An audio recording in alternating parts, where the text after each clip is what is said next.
Thank you for joining us for today's event from the Foundation for Defense of Democracies.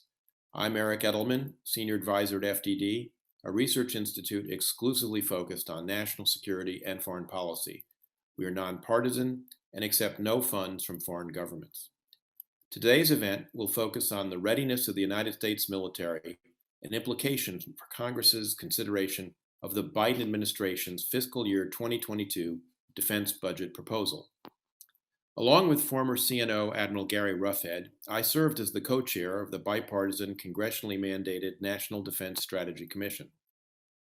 Our nonpartisan team included 12 of the nation's leading defense experts, including current Deputy Defense Secretary Kathleen Hicks and Comptroller-designate Michael McCord. Among other findings, our commission concluded that, quote, by 2017, all of the military services were at or near post-World War II lows in terms of end strength, and all were confronting severe readiness crises and enormous deferred modernization costs. We concluded that America's ability to defend its allies, its partners, and its own vital interests is increasingly in doubt. And we warned that if the nation does not act promptly to remedy these circumstances, the consequences will be grave and lasting. The primary cause of this 2017 readiness and modernization crisis was the failure to provide the Pentagon timely and sufficient funding during the previous decade. Thankfully, since our report, the Budget Control Act has lapsed, and the executive and legislative branches provided DoD more robust and relatively more predictable funding. That level of funding has enabled the Pentagon to begin to dig itself out of the 2017 readiness crisis. We've seen significant progress in the last few years, but serious challenges remain when it comes to military readiness. Given the intense competition with China and Russia in particular, the stakes could not be higher. As Congress considers a Biden administration defense budget request that will not even keep pace with projected inflation, it's important to understand, one, what caused the 2017 readiness crisis so we can avoid the same mistakes, two, the current state of military readiness, and three, what must be done to improve the readiness of our forces. That is why I'm so pleased that the U.S. Government Accountability Office, the GAO, released its congressionally mandated report on military readiness this month, and I'm so excited for today's conversation. Joining us today is the GAO report's lead author, Diana Maurer, and three defense policy experts and veterans, Mark Cancian, Mark Montgomery, and Bradley Bowman. A little bit more about each of them. Diana Maurer is a Director of Defense Capabilities and Management Team at the GAO, where she leads the work overseeing defense sustainment and readiness issues. She has more than 3 decades of experience leading important efforts within the GAO. Mark Cancian is a retired Marine Corps colonel, a senior advisor with the CSIS International Security Program, and my colleague in the Strategic Studies Program at Johns Hopkins School of Advanced International Studies. He joined CSIS in 2015 from the Office of Management and Budget, where he spent more than 7 years as chief of the Force Structure and Investment Division. Mark Montgomery is a retired Navy Rear Admiral and serves as senior director of the Center on Cyber and Technology Innovation. Prior to joining FDD, Mark served as the executive director of the congressionally mandated Cyberspace Solarium Commission, where he remains a senior advisor. And last but definitely not least is my colleague Bradley Bowman. Brad serves as Senior Director of FDD's Center on Military and Political Power, where he focuses on U.S. defense policy and strategy. He has served as a longtime Senate staffer, Army officer, and an assistant professor at West Point. Brad will moderate today's discussion, which is hosted by FDD's Center on Military and Political Power. For more information on FDD's work and areas of focus, we encourage you to visit our website, fdd.org. We also encourage you to follow us on Twitter at FDD. I will now turn the floor over to Brad to kick off today's conversation. Brad, over to you. Thank you, Eric. I'm Bradley Bowman, Senior Director of FDD's Center on Military and Political Power. Eric set the stage well for this discussion, I think, and we've already introduced our impressive panel. So with that, let's jump right in. Diana, welcome. It's good to see you, and I'm so pleased that you can join us for this discussion. Congratulations on GAO's report that came out this month. Congrats also on your excellent testimony this week to the House Armed Services Committee on the F-35. for those who don't reside within the Beltway and its environs and who don't do this sort of thing for a living, what the heck is the Government Accountability Office? Well, Brett, first off, thank you very much. I'm happy to be part of the conversation today. And it's a great question. What is the GAO? So in a nutshell, we are a relatively small federal agency, about 3,000 or so people who are part of the Congress. So we reside within the legislative branch, and our job is to do reviews and assessment of basically everything the federal government does. We do our reviews at the request of Congress, we report back to Congress, as well as to the public and the media. And that's in an effort to ensure that the taxpayers are getting the most for the tax dollars that they're sending to Washington on a wide variety of topics. I, of course, work in GAO's defense team, and I've had a wonderful opportunity to work with the amazing people at GAO on a wide variety of issues over the years. Great summary. So, so in short, really an entity that brings independent analysis for the benefit of the U.S. government, including Congress. Is that fair? That's absolutely fair. And sometimes I get the question, well, how in the world can you be independent and nonpartisan when you are part of the Congress, right? And so it's because everyone who works at GAO is no one's a political appointee, right? So when there was a recent change in administration, we had no change in anyone within GAO. Yeah. Similarly, if there's a change in leadership in the House or the Senate, that does not change the makeup of who we are, how we do our work. So we cherish that independence. It's something that Congress takes very seriously, and it's a good value added for the taxpayer. I agree, and Mark Montgomery, who we'll speak with in a moment, and I both worked in the Senate, and I would regularly push for Congress to ask explicitly for a study by GAO because of the credibility and authenticity and independence that you all bring. So that's excellent. So what brings us to today? Well, GAO, and Diana did not put me up this, but I'm holding it up. I published this report this month, and as you may or may not be able to see, it's titled Military Readiness, Department of Defense Domain Readiness Varied from fiscal year 2017 through fiscal year 2019. Diana, why did GAO do this study? So like with 95% of what we do, we did this study because Congress asked us to do it.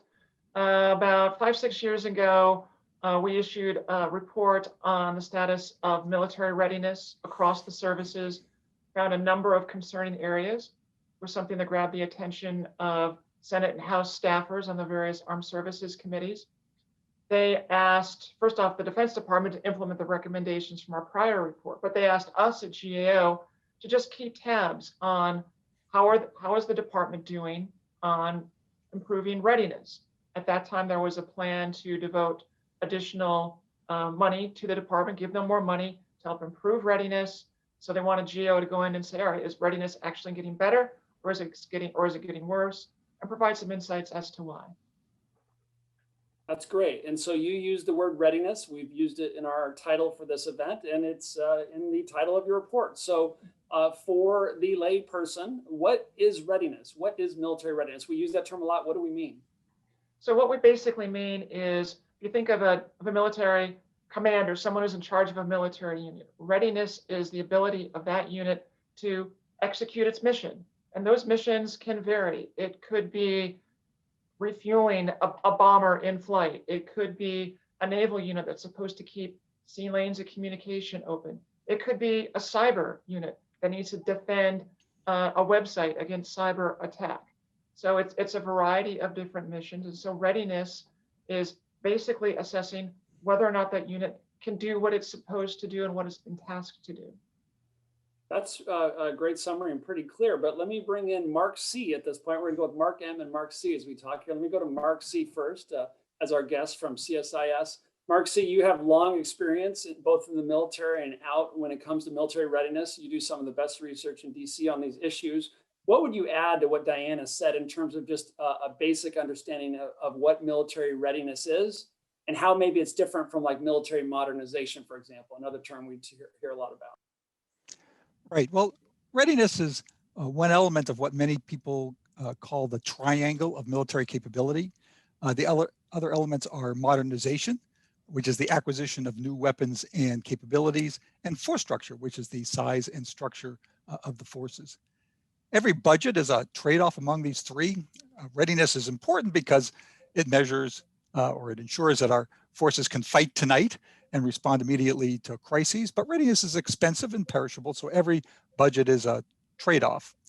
I do get a bit nervous when senior officials disparage readiness, arguing that it's an improper metric or asking ready for what and implying that readiness is impossible to measure.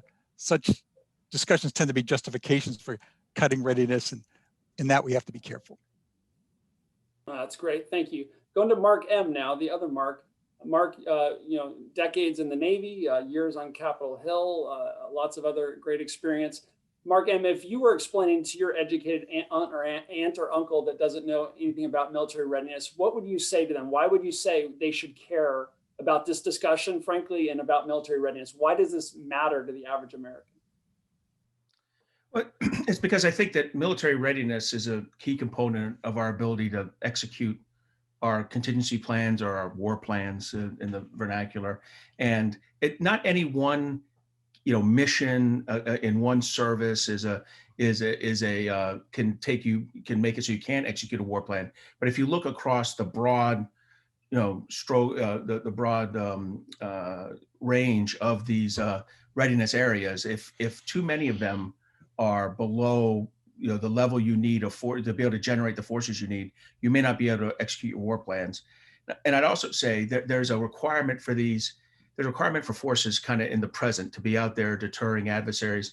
And military readiness also drives that, your ability to field forces to kind of, again, in the vernacular, kind of win the peace, the ability to be out there at those times. So readiness is a key component of your day-to-day ability to conduct day-to-day operations and your ability to surge forces to conduct a war plan. That's great. So it's important.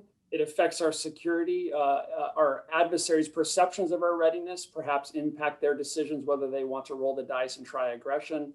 That's why so much of this is classified. But yet, if we're not honest with ourselves, then sometimes we have a struggle to get the resources we need to address problems. So when people are testifying on Hill, they have to speak the truth about a problem to try to get the resources to fix it. But they have to be careful about how they speak the truth, because you don't want to tell our adversaries things that might not be helpful. So there's a balancing act here, and we'll be striking that ourselves as we go along here. And back to you, Diana. So it's important. We got to measure it. If anything's important, you got to measure it. If you don't measure it, it's probably not important. We got to measure it. How does the Department of Defense currently measure readiness?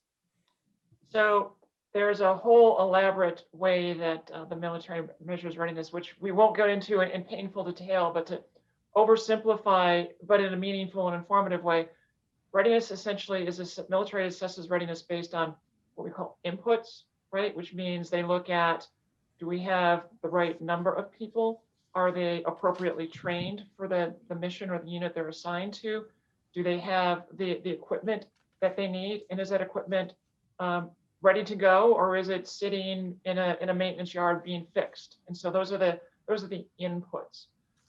Another key component of readiness is, can the unit actually carry out the mission, right? And that's called mission capability. And that's a little more subjective, and that's based on the unit commander's assessment. And that is a function in part of all those other inputs, but it's also a function of what are you being asked to do? And if there's an adversary or potential adversary involved, what are their capabilities? What can they do to keep you from carrying out the mission? So when we went about looking at DoD's assessment of readiness, we were looking at sort of those two broad categories, sort of the inputs as well as mission capability, which is the output of readiness. That's great. And one thing that, as I read your report carefully, that jumped out to me, and I'm going to try to walk the fine line here, not to get too wonky, but I think it's important for the listeners to understand this, is you have the services, Army, Navy, Air Force, and then you have domains. And the 2018 National Defense Strategy, which you highlighted in your letter back to Congress, which laid out serious concerns about what China, Russia are doing, as well as Iran, North Korea, and terrorist groups, talked about the importance of domains: ground, sea, air, space, and cyber. I worked a bit on the Army staff, and Mark C has Marine Corps experience, Mark M has Navy experience. We're all familiar with how services measure readiness. Congress, correct me if I'm wrong here, Diana, Congress told the Pentagon in the law, in the annual defense bill, we want you to measure it also by domain, by ground, sea, air, space, and cyber. Is the Pentagon currently doing that, Diane? They are not currently doing that, and that's been an area of respectful disagreement between GAO and the Pentagon, right? So we're firm believers, and if Congress passes a law that says thou shall, then thou shall, right? So in this case, where DoD's position is, look, we've been assessing and reporting on readiness on the service level basis for years and years and years. And they did not see a need to also report on a domain basis. We thought it was important. The reason Congress thought it was important as well is because when you think about operations, it's never just one service. The Army just doesn't go in just the Army. It's always in conjunction with another service. And so also looking at domain provides additional information for congressional decision makers, particularly in domains such as air, cyber, and space, where you have all of the services have some kind of role. All of them are doing something, particularly in those domains, right? You might think Army, but don't forget about helicopters, right? So when we talk about air domain, that also considers those capabilities as well. So Congress thought that was important. We agree. DoD hasn't done that to date. They think that what they're doing is sufficient. We're going to continue following up with them and see if they change their mind. No, that's a great rundown. So in summary, Congress told the Pentagon to report readiness by domain. The Pentagon is not doing that. You said that in your report. They're not doing it. And then, as GAO always does, you submit your report to the department agency and they can concur or not concur. They concurred. So the Department of Defense said, you're right, we're not following the law. I mean, that's essentially what happened here. Is that about it, Diana? Generally, yes. So from their perspective, they think that what they are doing and what they have been doing complies with the intent. And which arguably is not their position because it's a law and they should follow. That's my commentary. That doesn't have to be yours, but so let me bring in Mark C and Mark M here. Yes. So give us a little bit more nuance now as we kind of inch from the general to the specific about the specific components of readiness. I'm thinking equipment, training, people, that sort of thing. Let me start with Mark C and then go to Mark M. Yeah, well, as Diana said, measuring readiness is a bit tricky. To prepare for this panel, I went down to my basement and looked at some of the old reports I had down there on readiness. I have quite a library down there, much to the annoyance of my wife. And these debates have been going on literally for decades. How do you measure readiness? As Diana mentioned, the Marine Corps, the military has this quite sophisticated method of measuring inputs, but it's very difficult to measure the outputs. In other words, you can measure how many people are in a unit and whether the vehicles run, but it's very hard to measure whether the unit can actually do the job it's supposed to do. The department's been chasing, this kind of measure for a long time, and they do have some insights. There are some high-level exercises where you can get some insights about the ability of large units to do their jobs, but it's quite episodic. The other difficulty is figuring out the connection between funding and readiness. Although there's obviously some connection, it's hard to say whether, how much additional readiness another $1 billion will buy you. And again, the department and GAO and many others have been trying to figure this out for a long time, and it's very difficult. So there is a great issue in measuring here. Mark M. And I agree completely with what Diana and Mark have said on this. I'll go one further and say that when it really gets hard is trying to figure out readiness for a near peer adversary. And there's a lot of problems with that. First, it's hard to set up an exercise with that frames how your adversary will fight, that's large enough to really stress like your logistical tail without exposing your war plan to an adversary who's observing you. I mean, it becomes very hard to translate readiness to warfighting capability. But I will tell you, historically, having commanded large, disparate units that come together in a warfighting exercise or in operations, the reported readiness does have a general, is kind of an outward sign of an inward grace. You can see the high readiness units, ones that are assessed by their training commands, whether Fort Irwin or in by the training groups in Africa, San Diego, the ones that are ranked high do well. And there's obviously exceptions to that, but there is a tie in this, and you certainly see that with the aviators who come off of Fallon, and I'm sure there's an equivalent in the Air Force when they come off their test range. But if they rank high there, they perform well. And there is a tie between readiness and warfighting capability, and I think that's why we need the Department of Defense to assess this, and that's why we have to have GAO assessing the department's ability to assess it. That's great. So does a unit have the equipment it's supposed to have? What's the condition of that equipment? What's the individual and collective training? These are the inputs that Diana and all of you have been talking about. And I was going to save this question for later, but Diana, I'm going to pull it in now because I think it's the right time. And I'm going to read it because I want to get it right. Because one of the things in your report is you saw an improvement in resource readiness ratings for the air, space, and cyber domains, right? So the inputs or those resources, the equipment, don't let me misquote you, but the equipment, the condition of the equipment, these sorts of inputs improved. Yet we saw a mission capable readiness rating decline in aerospace and cyber. What explains that improved input, but not a decline in mission readiness in those three domains that you talked about in the report? That is a great question, and it gets to the heart of the matter of what Mark and I were just discussing, right? So when we looked at from 2017 to 2019 for those areas that they had arguably now had more people, they were doing a better job of maintaining the equipment they had the right more frequently able to have the right number of equipment that they needed. They were more appropriately trained, so that the inputs, right, that the side of the equation had improved. But when commanders were assessing the ability of units, and this is sort of writ large, they were bumping up against some changing realities, right? And foremost of those changing realities is a change in the threat environment.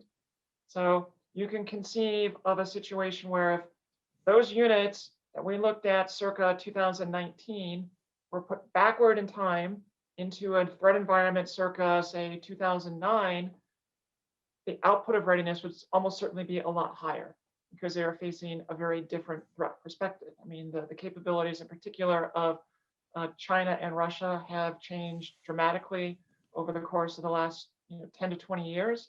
And that makes it more challenging for units to be able to say with absolute certainty that they can carry out their planned missions. There are other factors that go into it, but I think that's probably one of the most significant ones. So in those three domains, the inputs, generally speaking, were better, but commanders assessed a growing and different threat for which they felt less prepared. So that might explain why you have better inputs, but decreasing confidence that they can accomplish their missions, the changing threat. That's right. I think that's China and Russia in most cases, major combat operations probably. Let me transition. So we're about to dive into the details by domain here in the report. I'm eager to do that within our allotted time. I also want to just do one last little effort to kind of talk about the baseline and the history, because I worry, for one, not speaking for anyone else, we're about to make the same mistake. In 2016, 2017, I'll just put my cards on the table. I feel that our country, based on the testimony, based on true readiness ratings and the testimony of Pentagon leaders, our country faced a readiness crisis. The Army Vice Chief of Staff testified, we're outmanned, we're outgunned, and we're outranged. And we saw a lot of this across the services. In your report, Diana, I know in September, this is a quote, in September 2016, we found that the military services had reported persistently low readiness levels. That's from your report. Going to Mark M, when we talk about readiness, it's a comparison against the standards we've been talking about, but it's also a relative comparison to what it's been in the past. Are we improving, or that's why we have the arrows? Are we going up or down? Eric Edelman, Ambassador Edelman, who did the introduction for us here, helped chair the National Defense Strategy Commission in 2018, and in their intro, they said by 2017, all the military services were at or near post-World War II lows in terms of end strength, and all were confronting a severe readiness crisis and enormous deferred modernization costs. Mark M, do you agree with that assessment of the National Defense Strategy, and what role in your view, did insufficient defense funding play in that? So I do agree that we were at low levels of readiness for the threat we were facing, and that is that's a mix of what Diana and Mark and I just mentioned, which is that there's an increasing threat, and we'd recognize the threat at that point to the Chinese threat particularly, but also Russia after Crimea. I think part of that is, like, you knew that Russia had the capabilities, you weren't sure about the intent. They showed a lot of intent. So I do think that by that point, commanders are starting to raise that bar a little bit. But really what was happening then is a limited force structure. And this gets at what Mark was talking about earlier, where there's a tripod of readiness, modernization, and force structure. We had a limited force structure with a large demand, and the worst kind of demand, which is unplanned demand. And it was the large number of excess deployment requests on all three services. I'd throw the Marine Corps with the Navy on this, but on the Navy, Air Force, and Marines. And what it was for the Navy was extended deployments in the Middle East, surge deployments into PACOM. With the Air Force, it was extended deployments and surge deployments into CENTCOM. And with the Army, it was extended deployments in CENTCOM, dealing with two major contingents, with both Iraq and Afghanistan. So I think those, if you looked at the total number of extensions or early pulls, it has just a tremendous effect on, and then where it impacts the most are the services that own and maintain and keep expensive equipment. So you saw it really hit the Navy the hardest because they have these fixed availabilities of 2 to 3 to 4 months in duration, or 6 months in duration even, that cost anywhere from 20 to $120 million for destroyers. And when you start to move those around, nothing good's going to happen from a delayed or deferred availability. All that will happen is you'll misspend money or not spend money on the readiness of the ships. And I'll tell you, this also kicks into modernization. I don't want to go down that path, but I'll say it affects another leg of the stool as well. But I absolutely believe that in 2017, because of this mix of funding and schedule uncertainty, the services really found themselves in a readiness hole. That's a great nuance. I for my part, agree. I was on the Hill during this whole period. The 2011 Budget Control Act, the inability, in my view, of Congress to provide sufficient funding forced the Pentagon and the services to make tough choices when it came often to modernization. So they would often defer desperately needed, overdue modernization efforts in order to fund readiness, structure, and current operations. And as a result, China and Russia were rushing ahead with modernizations. We were delaying it. And that is what contributed to the erosion in US military supremacy that we've seen. That's my take. Mark C., quickly to you. Would you agree, and you worked at OMB, right? So would you agree that there was a mismatch between the Obama administration strategy and resourcing, and that insufficient funding contributed to the readiness challenges in the 2016-2017 timeframe? Would you agree with that? Absolutely. The Obama administration expanded its strategy in 2014 without increasing funding. The previous strategy had viewed Europe as an exporter of security, had seen some cooperation as well as competition with Russia, had hoped to bring China into the existing international structure, and had planned to withdraw from the Middle East as the wars wound down. But 2014 showed that all of these assumptions were wrong. Russia invaded Crimea, ISIS roared out of the desert and threatened Baghdad. China continued its assertive behavior in the South China Sea. And the Obama administration, to its credit, responded by increasing military activity in Eastern Europe, moving troops back into the Middle East, and expanding forces in the Western Pacific, but it didn't ask for more money. So the budget remained on a downward slope. And this wasn't entirely their fault. I mean, as you note, there was the Budget Control Act that deficit hawks in the Republican Party had pushed through, which squeezed both domestic and defense spending. But the bottom line is that administrations must pay for the strategies that they adopt. The readiness crisis was one element of this strategy resources mismatch. And I do worry, as you do, that the Biden administration may get itself into the same problem. Very well said. I struggle to improve upon that, but I will add to it by just saying strategy, right? As many of us learned in grad school in our lives, is the coordination of ends and means, right? It's making tough choices, making priorities, allocating finite resources, and mitigating risk. That's the essence of strategy. So what I heard you just say is that they had these objectives or ends, but there was a misalignment with the allocation of resources to meet that. And that gap, arguably, is what helped create the readiness crisis, which is, as our listeners are hopefully learning, is not just some wonky thing. It's a real thing that affects life and death on battlefields and our security. So Diana, the part I'm most excited about, let's go right to the report here. So let's dig in. So tell us if you're willing, what were the major findings of your report that you think listeners need to know about? Sure. So the first top line finding of our report was that, and this is a bit of good news, is that the Defense Department has developed a strategic approach for enhancing readiness. I mean, we talked earlier about a report back in 2016. We said there were problems with readiness. The other half of our report was about the lack of a concerted strategy that cut across all the services, and how are you going to fix it? What are your metrics going to be? How long is it going to take, and how are you going to align it to resources? The good news is that since our 2016 report, DoD has implemented those recommendations. And again, that does not mean it's being done with perfection. There's always room for improvement, but they've taken sufficient action to address those. So we're happy that there's a strategic approach embedded within the department to address readiness challenges. We then reported on the scorecard, which you've already talked a bit about, right? We looked across all 5 of these domains, ground, sea, airspace, and cyber. And we found that generally speaking, on the input side, things had improved. The sea domain was a notable exception where there was a decrease. On the output side, readiness had generally decreased. And again, the one exception there was in ground forces, actually. So the ground elements of the Army and the Marine Corps had actually improved from 2017 to 2019. In the other 4 domains, it had decreased. And there are a variety of reasons and a variety of stories embedded in all of that. And pulling back the lens all the way, we are very encouraged by the increased focus on readiness. We are encouraged by at least increased attention to the importance of aligning strategy with resources.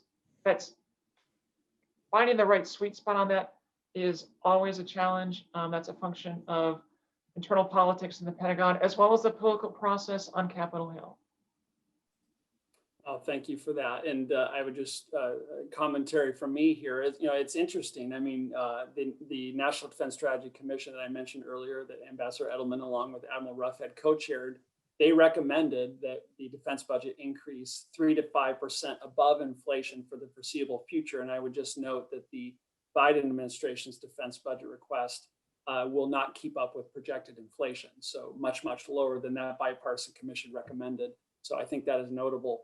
And so what I hear you saying, Diana, coming back to the report, is readiness, and just reading straight from the summary and repeating what you said just for our listeners, readiness increased in the ground domain and declined in the sea domain from between fiscal year 17 and 19. And there were mixed results in the aerospace and cyber. So let's take, with your permission, let's take those one by one and dig in and take advantage of the expertise we have here with the 2 marks. So ground forces. Talk to me, Diana, if you're willing, about what we saw in readiness with our ground forces. And by that, we mean largely or completely Army and Marine Corps, right? Right, exactly. So generally the story there has to do a lot with the drawdown from places like Iraq and Afghanistan, right?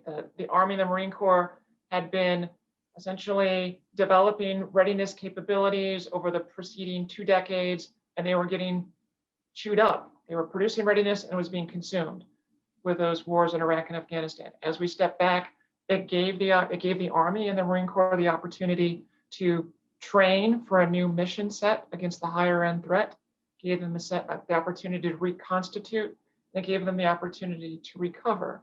And as a result, overall readiness was able to increase as they're able to think and position about, hey, what's coming on down the road, as opposed to, okay, we have to go back and do another deployment for another mission in the Middle East. So that's essentially the story there. It'll be interesting to see as we continue to look at the readiness metrics. This is a continuing mandate. We're going to be doing this for the next few years.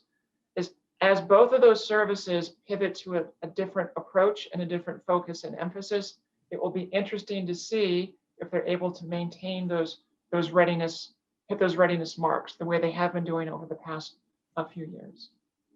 No, that's great. And as all of you will know, and some of the listeners may or may not, a major component for the Army example are brigade combat teams. We have different kinds. We have armored, we have striker, we have these different kinds of brigade combat teams. We went from a situation where only, I think, 2 or a very small number of the brigade combat teams had the highest level of readiness to much, much more now. So in a very quantifiable way, correct me if I'm wrong, we've seen significant improvement in Army brigade combat team readiness. Yes, absolutely. And those kinds of units are better aligned with the new approach in the National Defense Strategy, which envisions the need to have ready forces to deter major ground forces in, from particularly threats from Russia and China, Russia in particular, when you're talking about ground forces. So that having those capabilities, having the ability to train, having the necessary equipment is a vital part of making sure that those Army units can execute their mission. No, that's great. And I won't go too deep on this, but this is just, I can't resist the temptation right here. And here's where we see a correlation, in my view, between force structure, how much you have of it, capacity, and readiness, right? Because if you don't have a large enough structure and you're constantly deploying, then you don't have time for individual training. You don't have time for collective training to go to the combat training centers, CTCs as we call them. And we have this term deploy to dwell. How much time do you spend deployed? How much time do you spend at home? It's not just time to get reacquainted with your spouse or see your kids. It's also training time. And while there is a largely good news story with the Army and a lot of these trends, as your report so rightly identifies, I would just flag that you have some units like Army Aviation, like Army Air Defenders, that are just deploying at crazy rates, and that's having a wear and tear on them. Would you disagree or agree with any of that? I would definitely agree with that. In fact, one of the in another venue, I got a great question from someone who said, who's not an expert in military readiness, but they said, well, wait a minute, if military units are deployed all the time, they should be really good at what they do. They should be exceptionally ready. Yeah. And the answer is, I can see why people might think that, but the answer is no, that's actually not the case, in part because combat is really, really hard and it's really difficult, and it damages vehicles, it damages people, and units need the opportunity to come back, get new equipment, heal the people, bring in new folks, do the training, and then go back out. And they also need the opportunity to be prepared and ready to conduct a different kind of mission. So yeah, at some level, being deployed certainly helps because that's in essence part of the job. But if you're deployed all of the time, it eats readiness. And so that's an important thing for sort of lay people to understand. I'm so glad you said that, because while we've seen that improvement in Army readiness, we continue to have challenges in certain parts of the Army that are very real. You're talking about, as you said, deployments consume readiness. And also, what are you doing on the deployment, right? If you're a field artillery unit and you're acting like a military police officer, as we saw in Iraq or Afghanistan, right? You're not doing your mission. And so that's a problem for long periods. So that's a problem too. Mark C., let me come to you. You're a Marine Corps veteran. So yeah. I'm forgive me for, I got my Army hat behind me. Forgive me for the Army focus. Help balance out our conversation here. Give us a little analysis on Marine Corps readiness. Yeah. Well, let me talk a little about the Army Marine Corps, please. building on something that Diana mentioned, which is that the frequent deployments, they chew up the resource side of readiness. And that's why one reason why you saw lower levels, and the reduction in deployments has helped build the training and the maintenance, and the budgets, have helped. And when you look at both the end strength of both the Marine Corps and the Army, they've been able to add some people, and that helps also fill out the units. You have more people, to do the maintenance and the training and that sort of thing. And it is true that our forces have a lot of combat experience. That doesn't really get picked up in the readiness measures, but it is really important. If you think about the United States in a conflict with China, the last time China fought a war was 30 years ago against Vietnam, and they lost.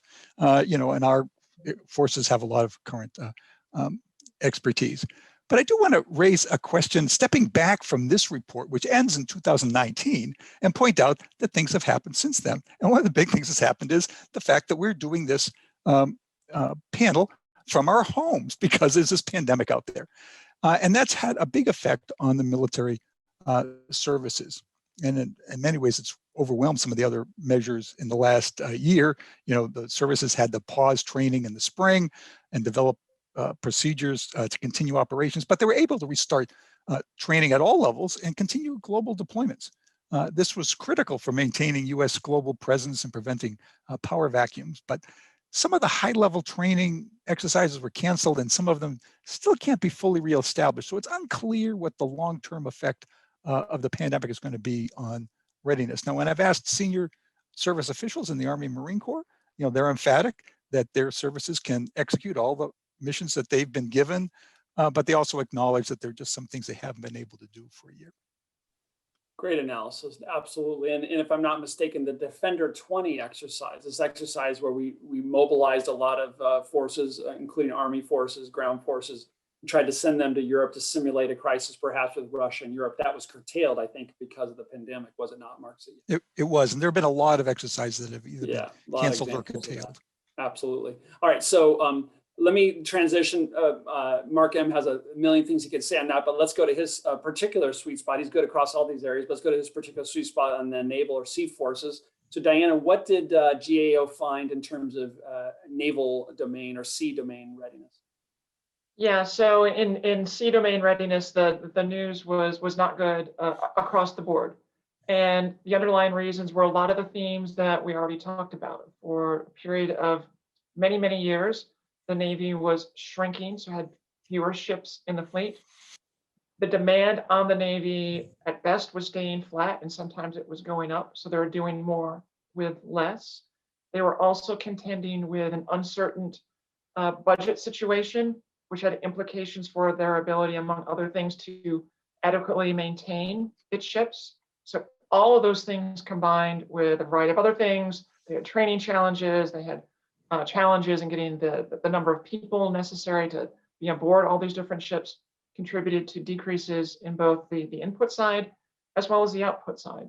We have a whole series of reports on, for example, maintenance delays at the Navy. 3/4 of the time, aircraft carriers and submarines did not complete their scheduled maintenance in a timely way, which created essentially this traffic jam. That all the other ships and subs that were waiting to go in for maintenance, they were delayed too. All of that degraded readiness, and that created real problems in the sea domain. That's great. Now, Mark M., based on your decades of experience, I have no doubt you could go for 3 hours and it'd all be awesome. But give us your best 2 minutes, if you're willing, on the state of naval readiness as you see it. I think I agree with everything Diana said. I'd say it's a factor of things. In the report, there's a specific mention of insufficient, and the Navy says this publicly, insufficient Navy shipbuilding yards and capabilities. And what I'd say is, well, that's the factor now. It's caused, the actual drivers to that are exactly what Diane said, which is delayed availabilities or extended availabilities that cause a traffic jam or a failure to execute on availabilities. And these are driven by several factors. One being what I mentioned earlier, the change in deployment schedule. Talking to senior officers, just in the last year, there's been at least 19 deployment changes that impact availabilities. And this causes, in concrete terms, several $100 million worth of lost maintenance opportunity. But then in reality, it causes these longer ones later on that they try their hardest to squeeze 12 months of work into 8, and it ends up at 14, and then causes another traffic jam. So there's these delayed and deferred maintenance. And by the way, when you defer maintenance, it doesn't just cost the same amount 2 years later. It costs 1.4 times 2 years later, or 1.8 times. It's not tied to inflation. It's tied to a piece of equipment being even more degraded than it previously had been. So that kind of inefficiency hurt. One other one I'll tell you, particularly in the surface community and surface warfare community, and GAO has done a great study, 2 great studies on this, that get at that as the Navy prioritizes its insufficient funding for maintenance, the first thing we do is make sure that our nuclear carriers and submarines are properly funded. And there's a good reason for that. They're home ported in US ports. We'd like to make sure that it's safe and there's no kind of problems there. The second thing that we fund is aviation, because we generally don't like planes falling out of the sky. Challenges your pilot retention. And then the third thing, what's left to fund then is the surface warfare. So as a result, over 15 years of kind of stretched budgets, maybe 12 years of stretched budgets, that surface warfare payment was higher. And then they're part of the ships, though, that are in that deployment delay. So, I mean, this is a double whammy. And in the end, you can tie a lot of the collisions with McCain and Fitzgerald to this issue, and you can tie challenges in the surface warfare training program to this issue, which the GAO is tracking the Navy's effort to get out of it. So there really is a lot of factors coming together, but they're based, I think, broadly on insufficient funding, schedule uncertainty, and then the kind of traffic jam that creates at the end that gives you a shortage of shipyard capability and capacity. Outstanding. What a great summary. Well done, sir. Mark C., I see your hand. Please, by all means. Yeah, well, I actually have a question for Mark M. and Diana, which is that's not legal. I'm just joking. Go for it. Which is this problem about ship availability and ship maintenance has been long-standing. I mean, it's decades, 2 decades. And the Navy came out some years ago with a new concept, which is called the Optimized Fleet Response Plan, which was supposed to take care of this problem. And my question is, why didn't it? Or will, with time, this new concept mitigate the ship maintenance challenge? What a great question. Carefully, you're going to make the moderator look bad. Mark Montgomery, go for it.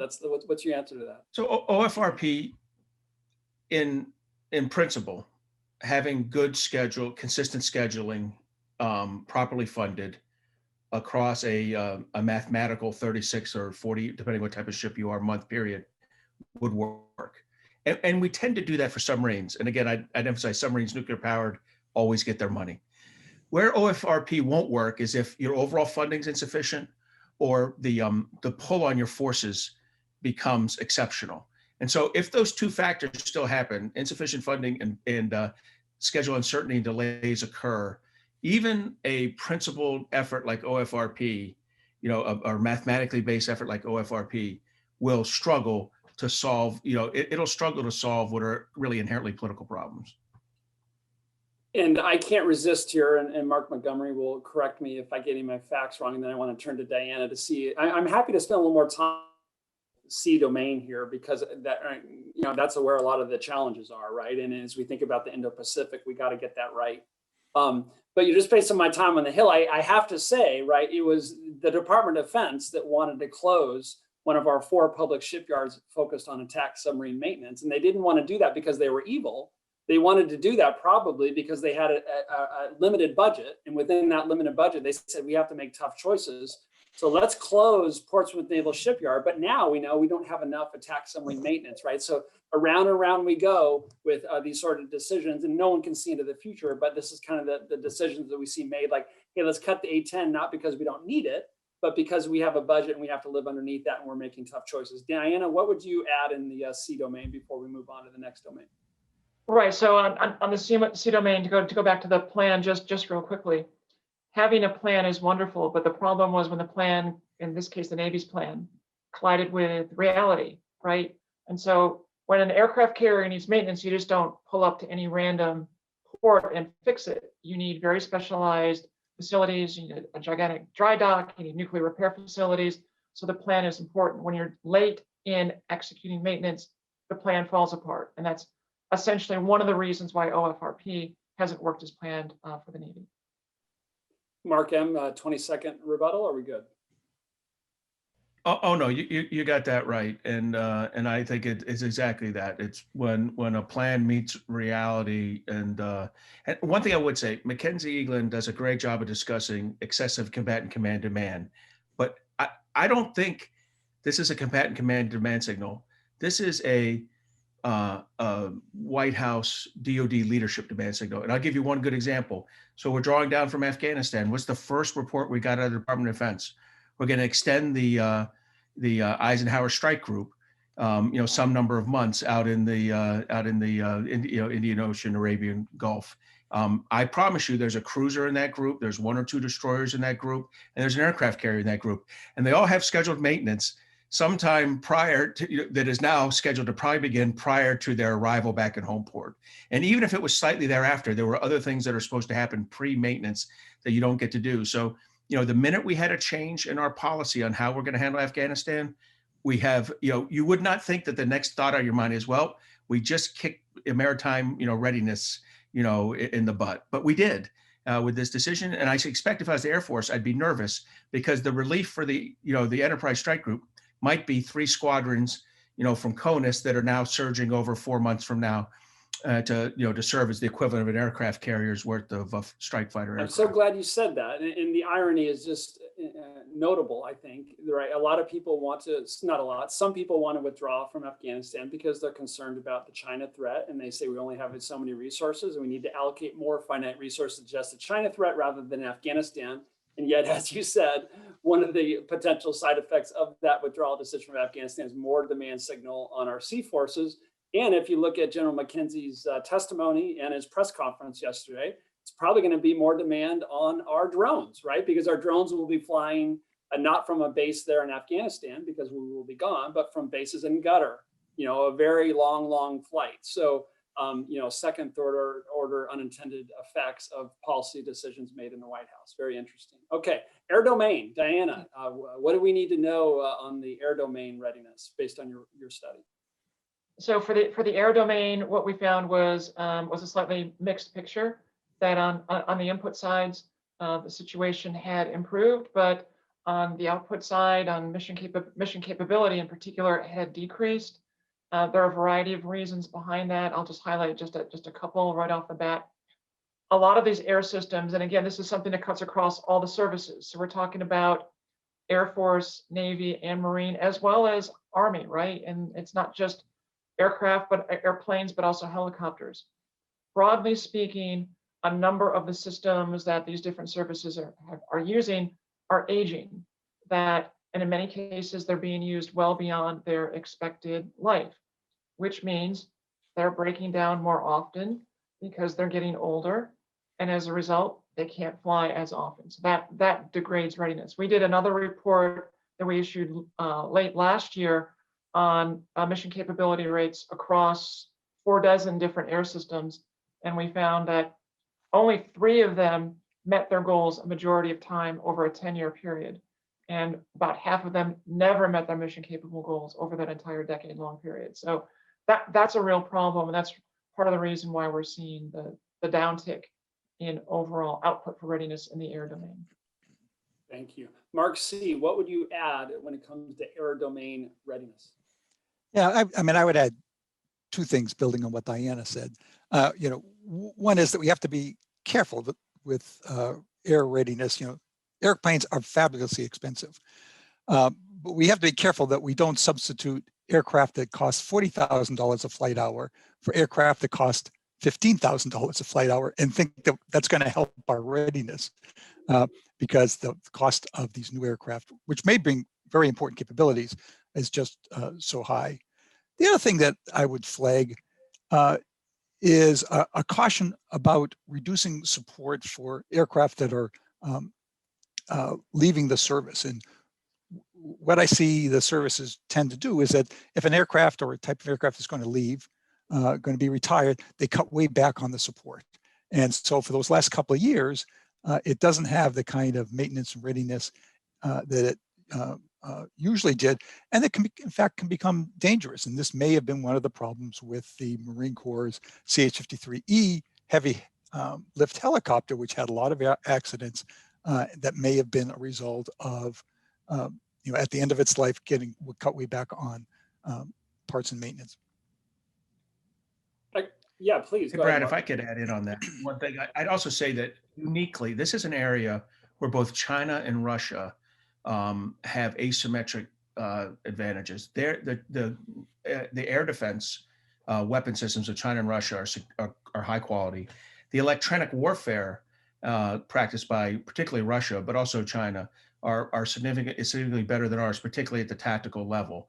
So as you're measuring ready, as a commander is measuring readiness of his capability of his current assets, our fourth generation plus aircraft, a commander would have a greater level of concern about operations against, SA-400 systems, Chinese 21s, 21s, and the numerous ground-based electronic warfare systems that both those countries have. So I think that factors into how a commander would see the readiness of those units. Great point. And that shows how this readiness discussion so quickly can start to touch on modernization issues, because an F-15, an F-16, and A-10 might be ready to conduct its mission. But if you fly that anywhere near China or Russia, it's going to be dead. and so because it won't survive in that air defense domain. Diana, any closing comments that you'd like to offer on air domain? Yeah, so get back to Mark C's comment on cost. Yes, some of these systems are incredibly expensive, and I think we talked briefly at the very beginning about the F-35.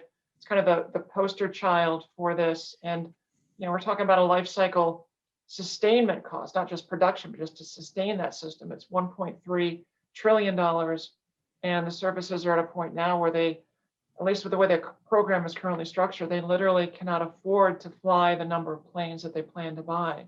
So resourcing is an important part of all of this, and balancing the prioritization between readiness, force structure, and modernization is a key thing. And it's also very difficult to get that right.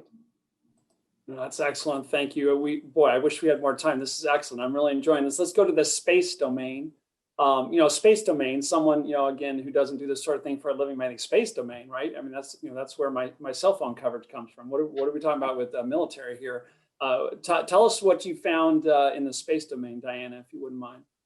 Sure, no problem. So in the space domain, you're right. Most people think, space, what are you talking about? That's basically the ability to launch satellites into space. We use satellites to look down on adversaries. We use it to provide communication and other really important capabilities. It's been, our ability in space has been really instrumental to our military capabilities across the board for the last several decades, particularly the last two in particular. So in looking at readiness in the space domain, we found a situation not dissimilar to what we saw in the air domain, that in terms of inputs, there's more people and more material, and so the readiness there has been going up. But the ability to execute on missions has been going down, which is in large part a function, arguably, of the threat environment, right? Because we're currently in a situation where, at least in the public domain, there's been some discussion about what the Chinese and the Russians in particular have been doing in the space domain. They certainly have capabilities now that they did not have 10 to 20 years ago, and that creates some real challenges. The last thing I'll say about space domain is it is one that cuts across all of the services, is absolutely vital to their ability to execute on pretty much any military mission. That's great, and I would just add, the future, really the present and the future of warfare, as I understand it. My humble foxhole is that that side that can most quickly detect what the adversary is doing, detect it, determine whether this is something that's a problem that you address, and then deliver the effect or the ordnance. The side that can do that quickest is going to have a great advantage, certainly in the beginning of a conflict and throughout. And space, right, will play a huge role in that detection, determining, and even delivering. It'll help reinforcing, delivering. And I'm so glad you mentioned the Chinese and Russians here.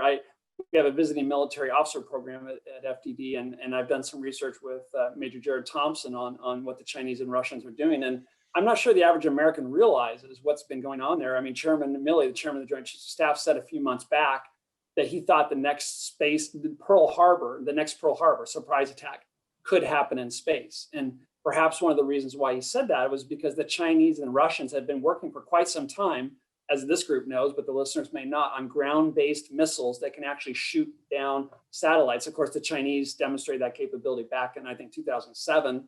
And they've also been working on lasers to do the same thing. And under the guise, I would argue, of civilian or commercial programs, they're actually putting things in space that could disable our satellites. And the Russians even conducted what our intelligence community believes is a weapons test in space, and not a short time ago. So America does not have dominance of the high ground, I would argue. And let me bring in Mark C here if he wants to add, to subtract, or anything I said there. No, the only thing I would add is that space is a unique domain with regard to readiness as to many other attributes, and trying to distinguish readiness here from military capability is very difficult, because basically, once you get that satellite up into orbit, physics does most of the rest of the work for you.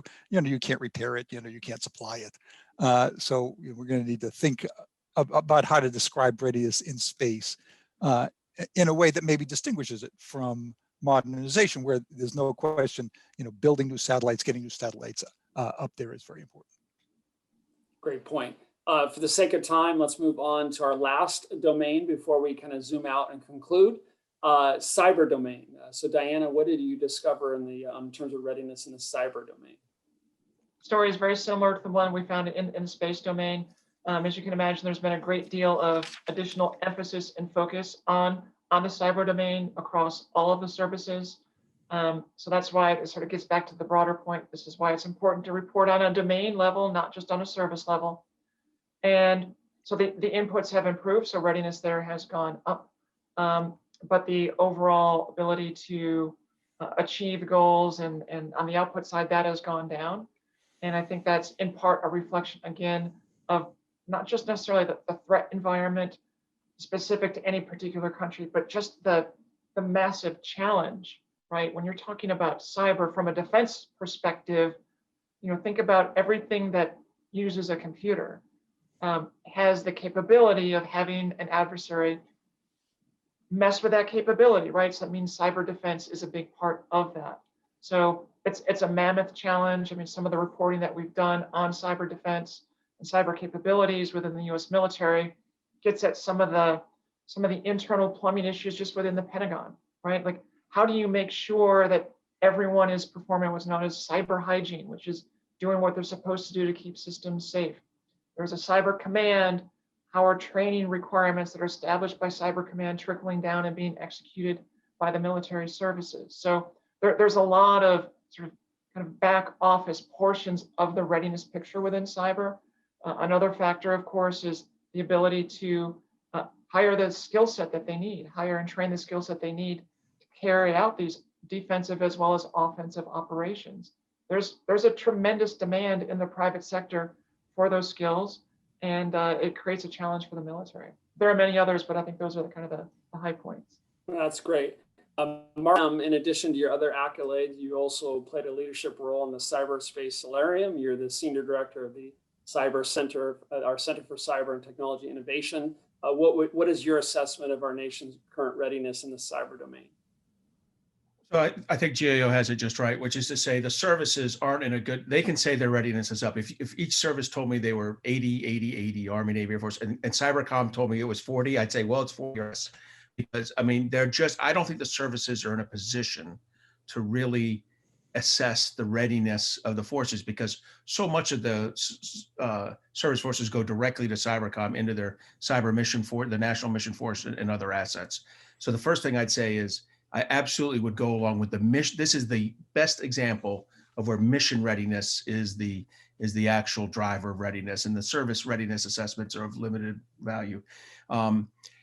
I'd go secondly and say that I'm not even sure Cybercom has it right yet. In the NDAA, this NDA, we asked them to do a force structure assessment of the cyber mission forces and the combat support agencies that support them, because it's our understanding that their manpower and their requirements are pegged to a 2013 assessment done at the stand-up of Cybercom based on a 2012 threat vulnerability of China and Russia. And I think we all believe that China and Russia have evolved markedly in their cyber offensive capabilities since 2012.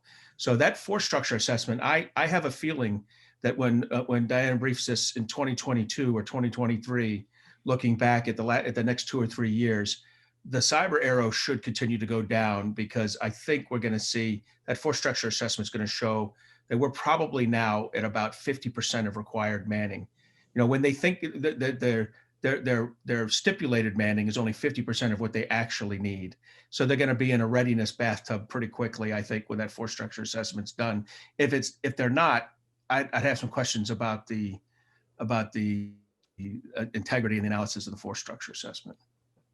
That's great. I want to come back to you, Diana, if you have anything on cyber that you'd like to. But and I'm going to put this out there, then Mark Montgomery can help me correct it if I get it wrong. But I think it's really important for listeners to understand this isn't about whether Russia, China, or Iran can steal your social security number off a computer, right? This is going to have real world effects in the war fighting domains, right? So maybe we kind of bring a 1991 Gulf War. Our ships, our airplanes, and cyber's over here.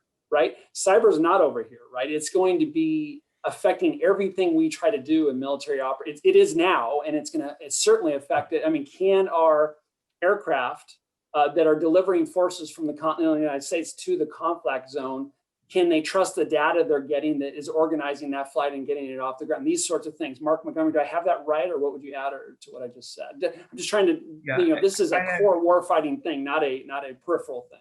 You're absolutely right. It's about our ability to protect critical infrastructure that allows you to generate force structure or to move it when it's overseas and forward in the zone. But I'd also say it's about your C4I, your ability to command and control those assets. And I think that's where we're really worried that it's reasonable to expect that the Chinese or Russians would have some success at the disrupting or denying our ability to communicate and command and control forces and bring the true value of our integrated joint warfighting concepts to fruition if our units are not in a position to talk and share data. That's great. And I just remind the viewers that so much of the analysis that Diana and her team have done was done at the classified level. So there's a lot more here that I presumably she can't talk about. But Diana, what would you say about cyber as we wrap up this domain? I think your general point was right on. I think for a general audience, when you think about any kind of major weapon system, whether it's a tank or an aircraft or a submarine or an aircraft carrier, it doesn't matter. They depend on computer systems, not just for communication and intelligence, but just to carry out their basic functions. In the modern warfare environment, it's really the software that drives the capability, that tells how good something is going to do in combat. And if your adversary has the ability to mess with the software or interrupt the ability for units to talk to one another or inject bad information into what commanders need to execute missions, that's a huge problem. So cyber cuts across everything. Outstanding. So as we move to conclude here in the next few minutes, we kind of started broad, we zoomed in, now let's zoom out a little bit.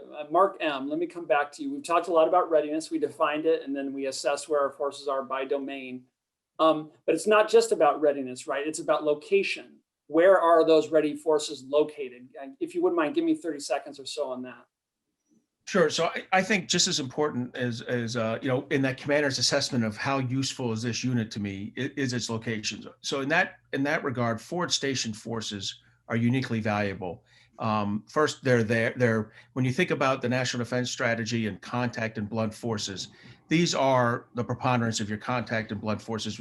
Talking about the ships in for the Navy, the ships in Yokosuka and Sasebo in the Pacific and Guam as well, submarines in Guam, and then in the Europe, it's the ships in Rota. These ships are available on a day-to-day basis much more frequently in theater than a ship in, say, Norfolk or San Diego.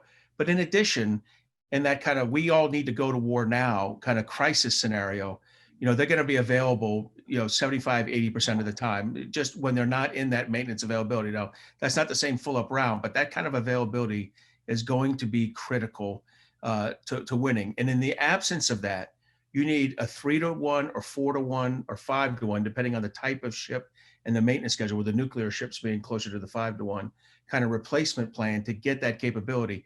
That drives that third leg of stool that Mark C. mentioned of force structure. And since none of us believe the force structure is going to increase at a ratio to support a 5-to-1 or 4-to-1 or even 3-to-1 rotation, those forward station forces are critical. Final thing I'll add in that applies to the Army as well. And the irony of President Trump's statements that he was going to remove troops from Germany last year is that over his 4 years, he actually recommended, and his administration recommended, an increase of troops in Europe. And in fact, we achieved an increase of troops in Europe, and they were the right troops. They were enabling troops. That's the final thing about forward station forces. For the Army particularly, the right forces are the enabling ones that allows, a battalion that allows a division to fall in on it, or really more likely, a brigade combat team to fall in on it. Those troops are critical, and they also build the relationships with your allies and partners. They're constantly there. They're in the same exercises. They're in the planning. They speak the language often. From my point of view, forward station forces, properly maintained, properly modernized, and rotated before they get too old. That's what happened with Fitzgerald and McCain, was that they were kept out there for 20 years when it should have been 8 or 10. But properly maintained, modernized, and rotated, those forces, those forward station forces, are critical to particularly the Army and the Navy in performing their missions. What an outstanding rundown. And for people who want to, unpaid advertisement here, people want to learn more about the value of forward forces forward deployed alongside allies and partners. FDD put out a major report on December 15th, 22 plus chapters on this very topic. So it's not just about the readiness of the unit, but it's is the unit at Fort Riley or Kansas or Fort Stewart, Georgia, or is it in Germany or South Korea or Afghanistan? These things matter, especially if you're going against an adversary where you're not even confident you're going to be able to get your forces flowing in from the United States there on time or at all. And so that has a deterrence effect, a training with allies and partners effect that arguably is even more valuable than those at home. Mark C., you want to add to that? I just want to add that there's going to be a special challenge in the years ahead because the Biden administration has vowed to reestablish U.S. global presence and to engage more closely with allies and partners. That requires forces. Having capabilities back in the United States is often unconvincing to allies around the globe. As many observers have pointed out, virtual presence is actual absence. And that's going to require the kind of base of forces, force structure that Mark M. Talked about. So there's going to be a tremendous tension, I think, when the Biden administration tries to put together a budget. They're going to want to cut forces, but they're also going to want to increase forward engagement. Virtual presence, that's one of those beltway terms I love that strike me as a way to justify that mismatch between ends and means that we were talking about earlier. Anyway, okay, so let's move to concluding comments, if for the sake of time. Basically, I'll throw you a softball and you hit it wherever you want. Any sort of 30 to 60 seconds of concluding comments you'd like to make. Let's go to Diana first. So I would say readiness is vitally important. The environment that the U.S. is in right now is dramatically different than, say, 20 years ago. 20 years ago, prior to 9/11, we were in the fourth year in a row of a budget surplus. The Chinese economy was 1/8 the size of the U.S. economy, and the Russian military had degraded to the point where we were helping them secure their weapons of mass destruction. We're in a very different environment. It's good that the administration is taking on some of these major challenges, but the path forward is going to take a lot of good conversation, a lot of good discussion. Outstanding. Thank you. Mark C. Yeah, I noted earlier that every budget is a trade-off, and readiness, of course, is expensive and perishable, but I do get nervous when senior officials disparage readiness. And we're seeing that argument now coming out of the Air Force and the Marine Corps. They want to invest in new advanced capabilities for conflict against China. And there are good strategic reasons for doing that. But I worry that if they cut readiness and buy a lot of advanced capability systems on shrinking budgets, they risk being unable to employ those new weapons effectively because the weapons lack the spare parts to operate and the crews lack the training to make the platforms effective. That's great. Thank you, Mark C. Mark M. I'll take a Navy perspective here and say, the average Navy asset is, on value is close to replacement value is close to $2 billion. If you take everything from our frigates to our aircraft carriers and, divide by the number, when your assets cost $2 billion, you better maintain them. There isn't an option. And I agree that what I hear from the Air Force and the Marine Corps is not an option for the Navy. They have to continue to invest in this readiness. That the average ship life, it's B-52 like, it needs to go from 35 to 50 years. These are long-term investments. You have to make them, you have to maintain them, then you have to modernize them, and then you have to decide how many of them you need. You can't start out with how many of them you need and start to divest yourself. I will give the Navy one other shout out. There's a rumor now that they're doing the right thing and increasing the ships in Rota from 4 to 6. If that's the truth, that's the right answer.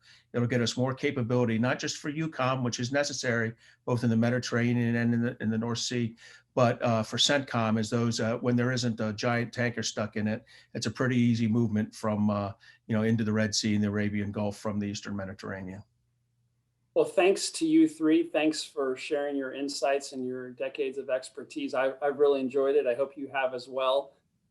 Thanks to Ambassador Edelman for his intro, Mark Kansian, Diana Maurer, and Mark Montgomery.